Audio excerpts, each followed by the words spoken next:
నమస్కారం అండి. ఈనాటి కమ్మని కథ పేరు తగిన బహుమానం. వినిపిస్తున్నది మీ విజయభాస్కర్. ఒక జమీందార్ గారు కచేరీ సావడిలో కూర్చుని వ్యవహారాలు చూసుకుంటూ ఉండగా ఒక కవి వచ్చి తమరు ఇంద్రుడు చంద్రుడు అంటూ పద్యం చెప్పాడు. స్తోత్రపాకాలకు చలించని జమీందారు కవిని మెచ్చుకుంటున్నట్టు నటించి షరాబుతో ఈ కవిగారికి 100 రూపాయలు ఇచ్చి పంపించు అన్నాడు. కవి ఈ మాటలకు పొంగిపోయి జమీందారు కుబేరుడని దానానికి కర్ణుడని మళ్ళీ పద్యం చదివాడు. ఈయనకు 100 కాదు 1000 ఇచ్చి పంపించన్నాడు జమీందారు. కవిగారు ఇంకా పరవశుడైపోయాడు.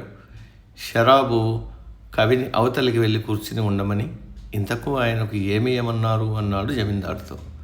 ఇచ్చేదేదో నేను ఇచ్చాను కదా, నువ్వేమీ ఇవ్వక్కర్లేదు. ఆయన గారు బొల్లి మాటలతో నన్ను సంతోషపెడదామనుకున్నాడు, కానీ బొల్లి మాటలతో నేనే అతగాన్ని నిజంగా సంతోషపెట్టాను. సరికి సరి అన్నాడు జమీందారు.